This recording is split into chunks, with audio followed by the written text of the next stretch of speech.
Hey guys, how's it going? Daniel here, and of course today we are here checking out this awesome new app I've been testing now for over a week called Moodmonk.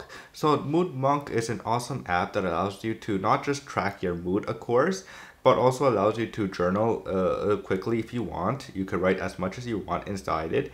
And also what's interesting about this app, it has little mini exercises to make you bring your mood up and make you feel a little bit much more happier than you were before. So let's take a look at the app. So the app is pretty simple. So as you can see here, this is the main homepage that you'll be welcome to every time you open the app. So right now, of course, it has the good morning sign here, and I already checked in for the morning when I woke up. So I already wrote my mood and all that. But what I like about this app is that you don't only have to check in once or twice. You could check in as much as times as you want throughout the day if your mood changes as well. So it's always really nice and interesting. So let's check in for now. So check in, when you go right here, it gives you a few options of how you are feeling right now.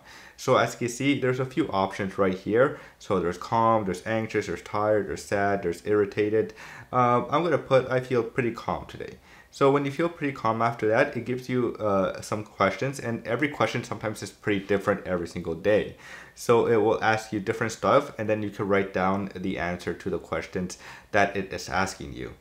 And then of course after that you get to see right here, this is one of the new the exercises that I was talking about earlier. So every exercise is different. So sometimes it could be where you stand up maybe for 12 seconds and just stretch, or do some jumping jacks, or just just think about something for 12 seconds that makes you really happy, and then just remember that thought as well.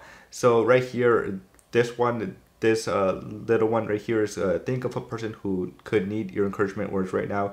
Call them or send them a message, which is always really nice to get. I get this one a lot. So yeah, it's just really fun, of course. And then after that, when you're done, you could either click on done, or you could be reminded about this little exercise later at a time. So I'm gonna go back because I don't want to ruin my journal here.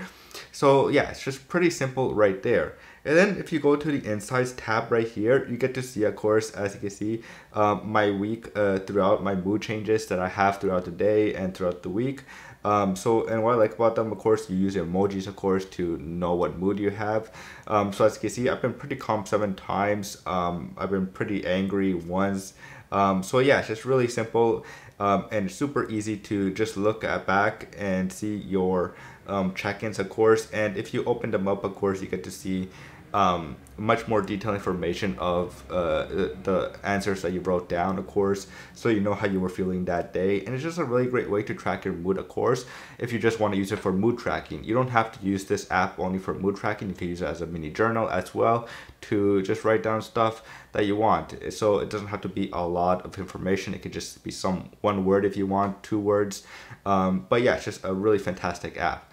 The app is free to download in the App Store, but the only thing is, of course, there is an in-app purchase that you pay a one-time purchase to unlock, of course, the insights. So to unlock all this data here that you're looking for, and it's made by an indie developer, I think only by 2 developers, I'm pretty sure.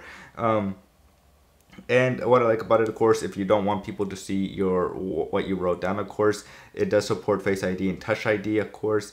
The haptic feedback is always really nice as well when you're writing stuff down and everything. I like that. You can follow the developer on Twitter. You can follow the development of the app, of course. So the developer actually made videos on YouTube where you can actually see the development of this app come to life as well. So that's pretty much it for this mini review of Moodmonk. It's just an awesome app. I love the name of it as well. And yeah, I just been using it for, just to track my mood and see how it's been throughout the day. I only track it twice, so one in the morning and then one at night. I have the notification set up for when I wake up, and then before I go to bed of how I'm feeling throughout the evening as well. And this app does support dark mode as well, so let's go to dark mode. And as you can see, this is how dark mode looks, of course. This is how it looks like that, but I like it in light mode. I wish the developer had like an option here where you could force it to stay at light mode and not follow the system default. So maybe in a future update, the developer can add that update to the app. But yeah, let's just go back to day mode, late mode, whatever. And so yeah, that's pretty much it. I hope you guys enjoyed this video. I hope you guys enjoyed this video review of Moodmonk. It's if you're trying to better yourself, trying to track your mood, then this is the app for you. So that's pretty much it. And as always, I will see you guys later. Peace.